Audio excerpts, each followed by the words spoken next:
Bonsoir à toutes et à tous, heureux de vous retrouver pour la tranche info en direct sur votre antenne Canal 10 Télévision avec au programme de cette soirée Info 10, le journal local et régional qui sera suivi du Focus. Nous reviendrons sur de l'actualité nationale, notamment avec effectivement ce rejet de la motion de censure transpartisane aujourd'hui à l'Assemblée. Pour en parler avec nous, nous aurons le député de la Lyotte Olivier Servat, nous aurons également Olivier Nicolas, secrétaire fédéral du Parti socialiste ici en Guadeloupe. Ils seront en compagnie de Rodi Tolassi, représentant du Rassemblement national. Ce sera après la coupure pub de 19h, mais pour l'instant, place au JT.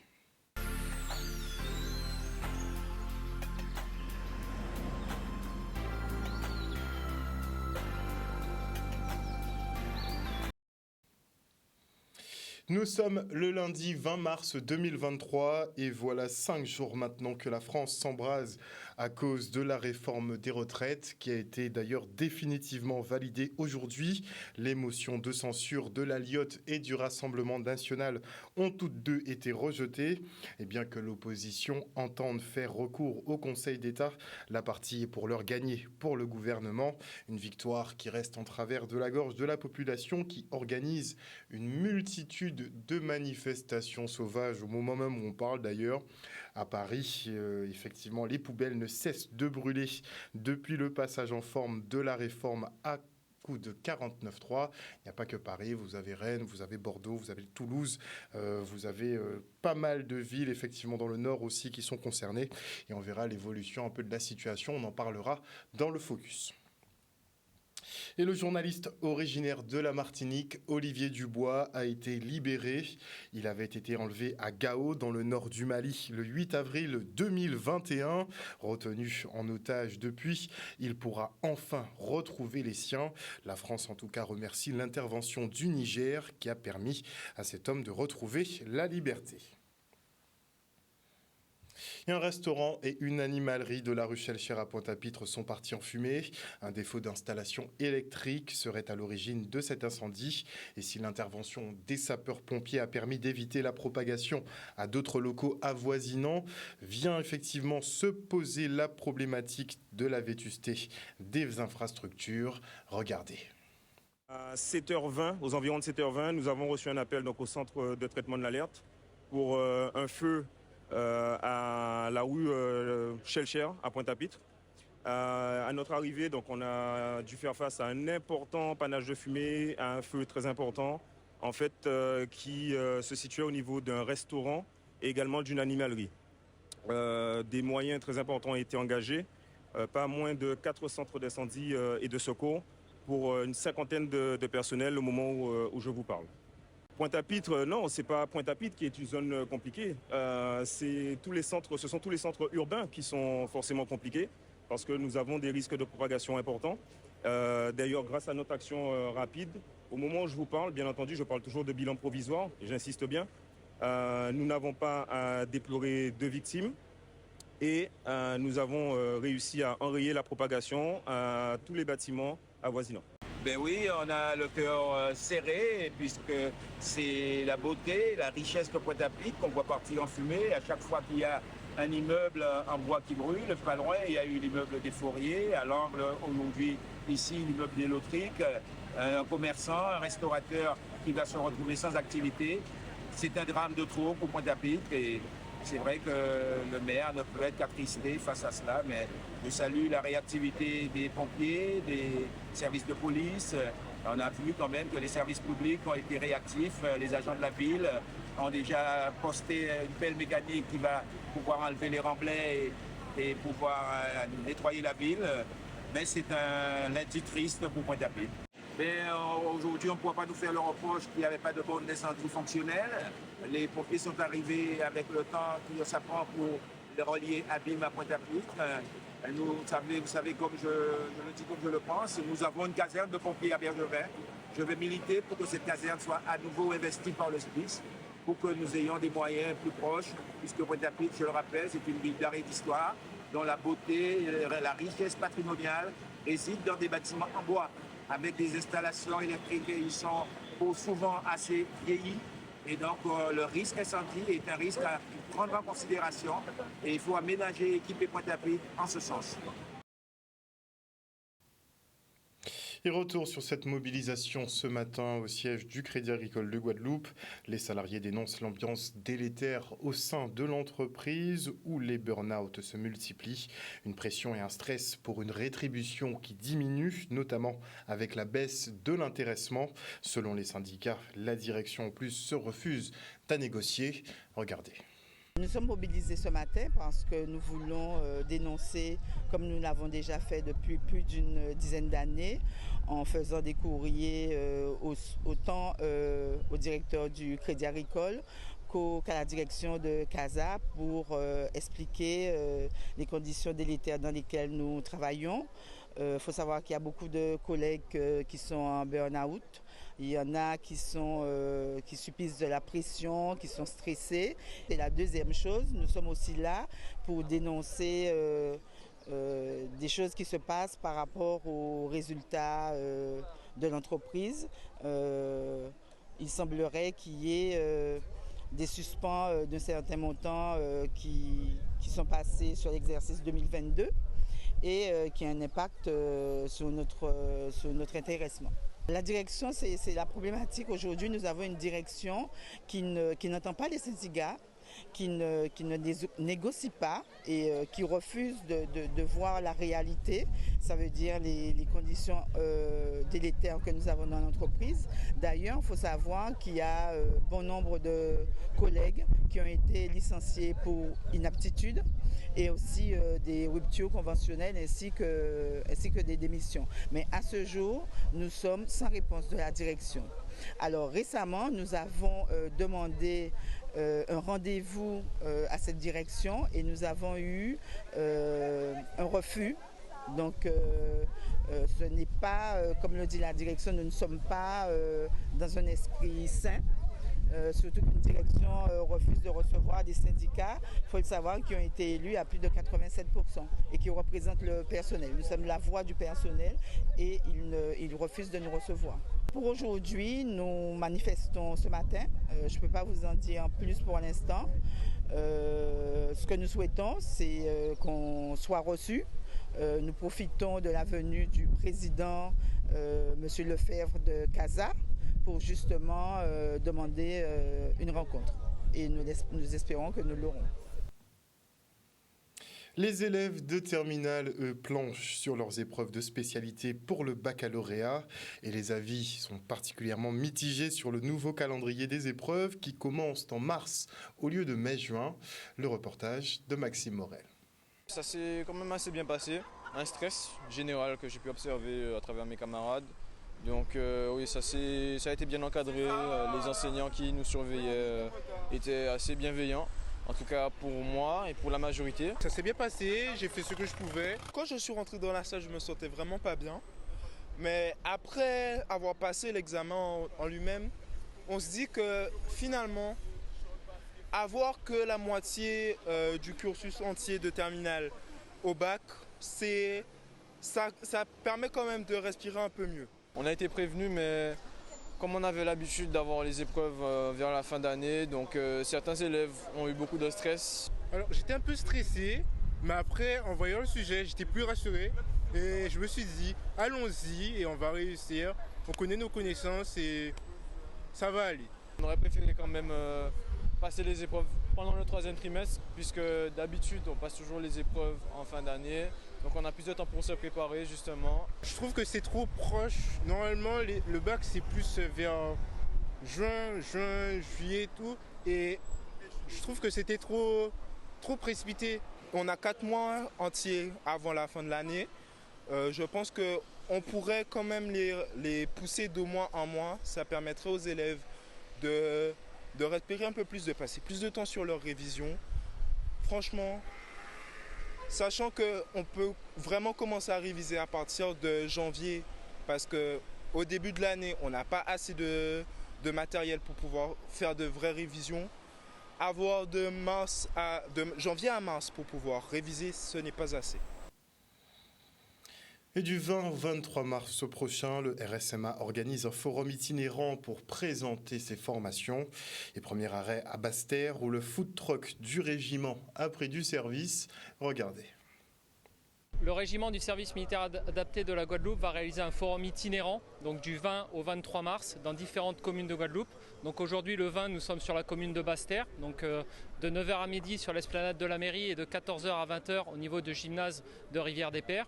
Mais le 21, nous serons également sur la commune de Sainte-Rose, le 22 sur la commune du Moule et le 23 sur la commune des Abîmes. Durant ces journées, en fait, donc, nous avons les différentes compagnies de formation professionnelle qui se sont déplacées et qui ont mis en place des petits stands. Donc, comme vous pouvez le voir derrière moi, nous avons également le food truck qui est un outil pédagogique du régiment qui permet aux agents de restauration d'apprendre à employer un food truck dans leur cadre de leur future insertion. Voilà, donc actuellement, il faut savoir que le régiment est dans des phases de recrutement. Nous recherchons des agents de service, de restauration, dans l'hôtellerie, dans le tourisme, des agents de sécurité, des maçons, des carreleurs. Le régiment du service militaire adapté recrute 600 jeunes par an, donc qui ont entre 18 et 25 ans. Le but de nos formations, c'est de permettre aux jeunes d'avoir une insertion avec un taux de réussite à 80%. Il y a 70% des jeunes qui viennent chez nous qui obtiennent le permis véhicule léger également. Il est important qu'on continue d'exister sur l'ensemble du territoire et que la jeunesse puisse venir directement rencontrer nos cadres et nos jeunes. Parce qu'il faut savoir que durant ces journées, il y a les formateurs qui sont présents, mais on aura également des jeunes qui sont en phase de formation et qui peuvent permettre d'avoir un échange concret pour les gens qui seraient intéressés par une formation au SMA. Et on part pour la remise de prix de la 4e édition du Majo en maquet créole. Et nous voyons pile fosse pour Clan et Louis qui était tellement content de gagner que de l'eau coulait en ziaï. Regardez ça. Notre 4e édition à concours là, ripage en maquet créole justement, Majo en maquet créole. Et nous voulons justement que créole là prend toute place et tout partout.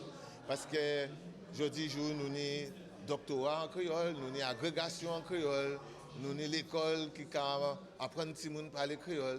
Nous voulons que justement que nous entrions dans la réelle littérature là ça pour que culture nous prend toute place pour que nous venions s'annouiller nous-mêmes, pour que nous restions s'annouiller, que nous piger si ça pour que nous aillions plus loin pour nous vendre ce titre.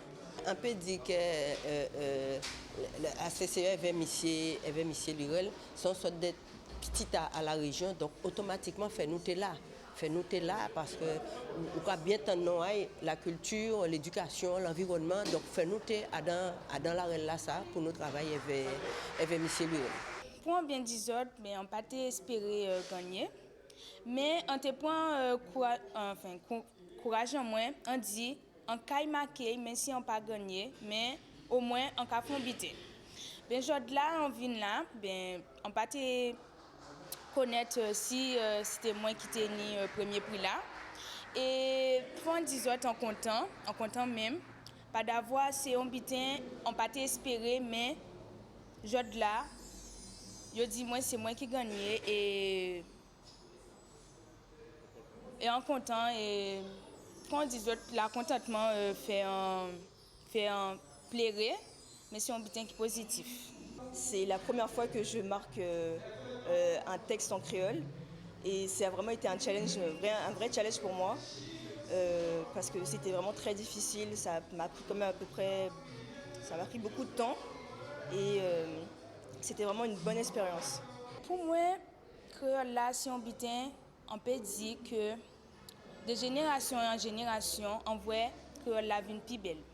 Pas d'avoir on a un lot camarade moi qui t'a participé à dans concours la salle l'année passée et on dit moi bitin la belle et yo dit moi est-ce peut participer et après moi Geneviève professeur créole en moi il parlait nous de ça et arrivé participer et créole c'est une belle langue.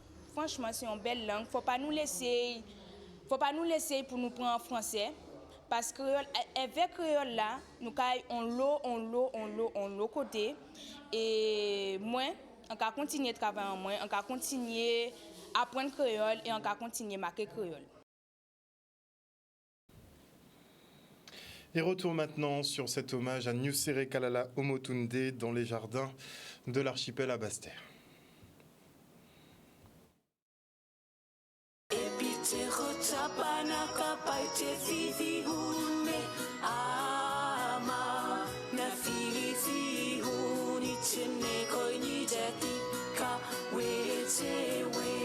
c'était à la fois un hommage et puis un rituel pour accompagner l'esprit d'Omotunde dans l'éternité, dans la vie éternelle. Comme tout le monde l'a aimé suivre Omotunde, et j'ai fait hommage là dans différents Martinique, Sigonte aussi en Guadeloupe.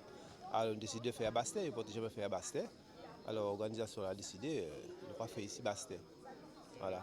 Et moi, participation moi dans l'organisation là, et c'est moi qui fais quoi en là. Et voilà, nous faisons tout bien passé et nous sommes bien contents. Le professeur Omotunde était un kamite, voilà. Et donc, après son retournement, comme on dit, c'est-à-dire sa transition, il faut donc accompagner son esprit en vibration et en énergie dans les plus hautes sphères de l'élévation spirituelle. Voilà, c'est ce qui a été fait ce soir, magnifiquement. Et le public a adhéré de façon extraordinaire en accompagnant justement l'esprit et le cas, comme on dit, du professeur Omotunde de manière intense et recueillie. Et après nous, l'habitant sur l'Afrique, sur l'Égypte, et vous voyez l'habitant qui est caché, honnête. Alors, oui, c'était au bout tenir la parole, bien expliquer les choses, et après nous, on l'habitant. Et je tiens à m'excuser d'ailleurs auprès de Madame Jacquet du CIPN par rapport effectivement à cette invitation que je n'ai pas honorée, mais c'est encore un petit peu tôt pour moi. Et on enchaîne avec le colloque parents-enfants autour effectivement de la réforme de la petite enfance. Pendant 3 jours, les professionnels se réfléchissent à comment structurer ces établissements qui permettent effectivement aux petits d'avoir leurs premières interactions qui sont très importantes pour contrôler leurs émotions, développer leur estime et tout simplement apprendre. Regardez.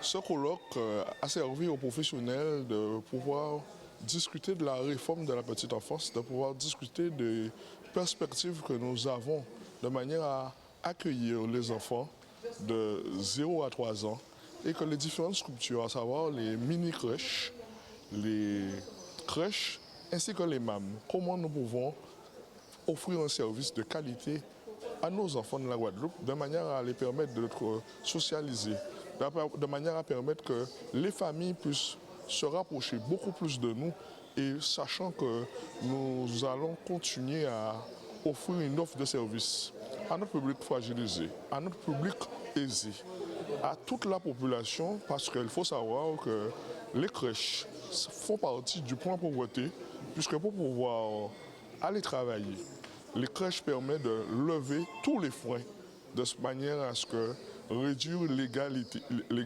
et permettre que l'égalité entre hommes et femmes existe, puisque une femme, quand elle a un bébé, il faut qu'elle s'en occupe.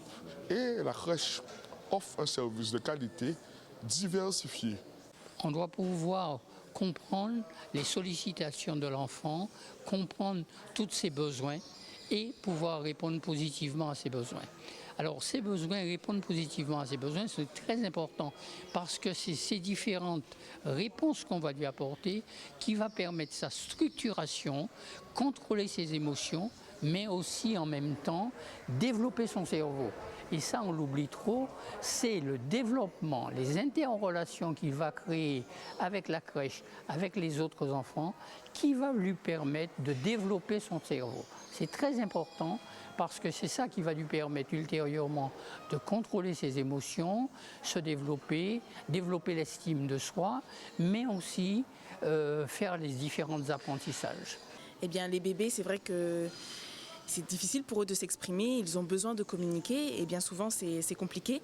Et donc ils vont passer par le mime ou par un petit langage, on va dire. Alors là, on va parler de langage des signes et pas langue des signes. C'est vraiment, ils vont apprendre à montrer, à mimer, à pointer du doigt. Et puis après, ça va leur permettre de s'exprimer, donc leur permettre d'avoir accès à la langue des signes. C'est plus facile parce que les parents, c'est vrai que souvent ils ne comprennent pas ce que l'enfant va dire. Et si on leur apprend aux parents et aux enfants à signer, ils vont comprendre et réussir à communiquer entre eux. Par exemple, tu veux manger, et juste en signant le signe manger, l'enfant va pouvoir comprendre. Alors c'est vrai que la configuration ne sera pas parfaite, mais on va s'adapter à l'enfant. La ville de Moule est la première municipalité des Outre-mer à recevoir le label Ville Surf, une manière de développer ce spot bien connu en local et qui vise à se développer en national et en international. À terme, 25 villes de France effectueront un maillage autour de la discipline, mais aussi des enjeux et problématiques sur les littoraux et espaces maritimes côtiers. La suite en images.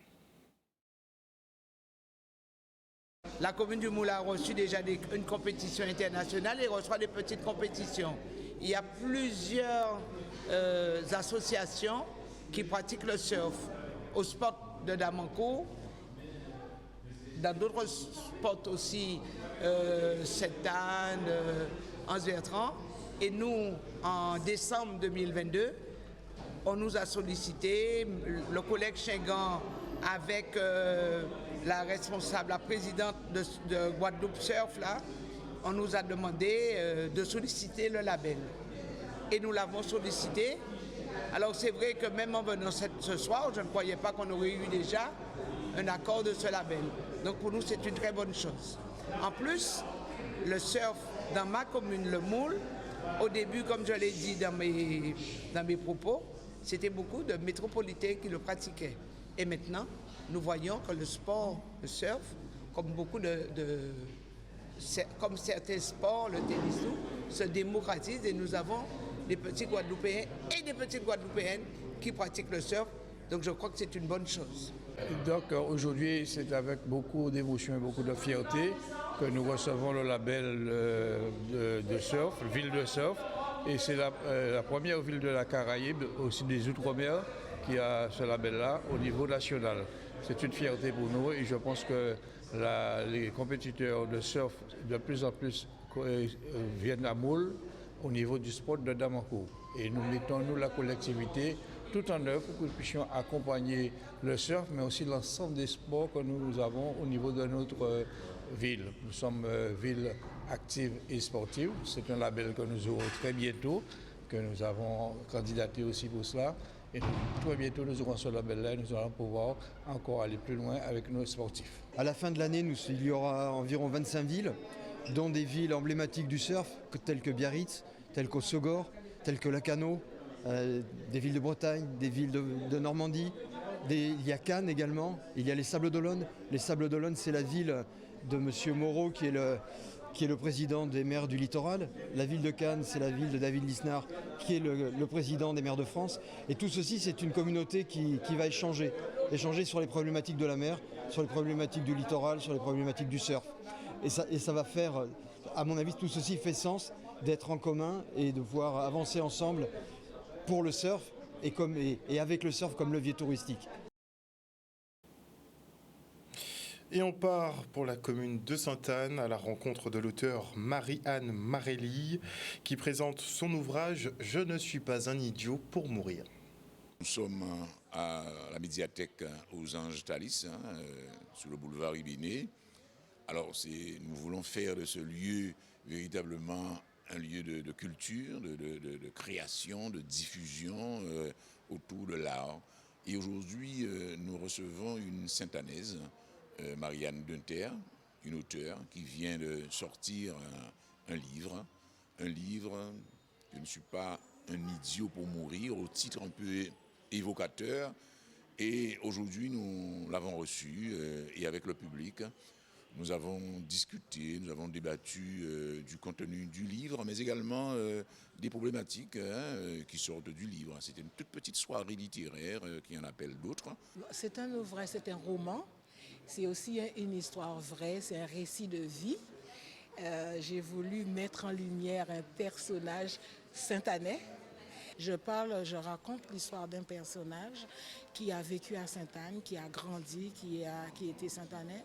Et à travers sa vie, je me suis dit, je vais partager sa vision, sa philosophie avec le grand public. Et je sais que ça fait son chemin. Ça fait déjà son chemin et ça continuera à faire son chemin. Mais c'est une excellente présentation et c'est une petite soirée, je dirais, très conviviale, très chaleureuse.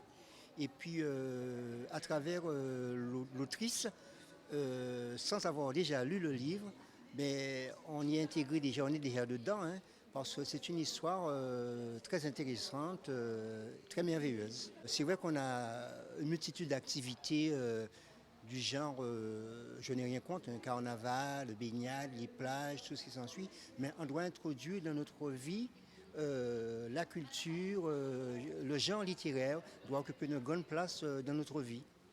C'est important pour se construire, pour se structurer. Voilà, chers téléspectateurs, nous sommes arrivés au terme de ce journal.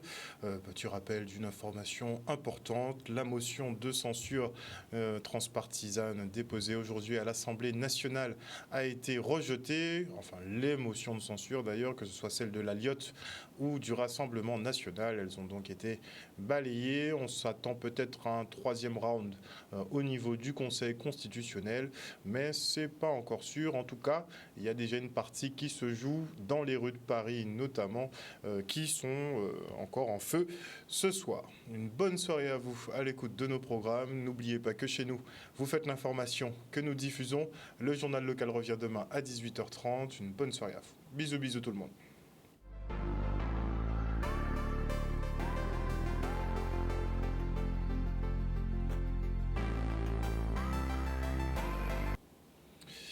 À venir dans la tranche info sur Canal 10, le focus, on va faire un petit débat justement sur ces motions de censure qui ont été rejetées, donc sur la validation pour l'instant définitive en tout cas de la réforme des retraites.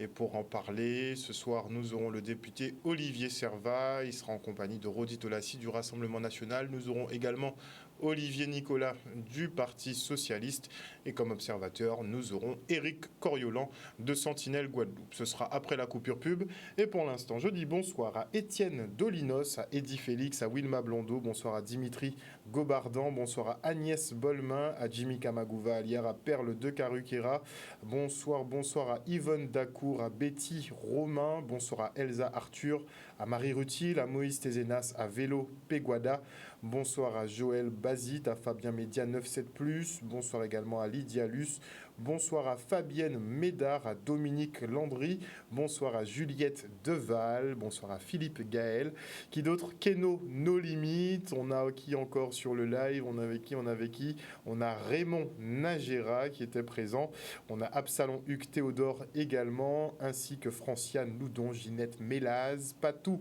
DDBRS, j'ai mal prononcé, Véronique Bégarin était avec nous également. J'envoie le bonsoir à Tivani, à Joe Deftens et à 1000 sous. Ce sera tout pour ce soir. On se retrouve après la pub et on parlera du rejet de ces motions de censure et donc de la validation de cette réforme des retraites qui pousse le temps de cotisation à 43 ans et donc un minimum 1 à 64 ans pour quitter votre emploi avec une retraite à taux plein. On se quitte et on se retrouve après la pub.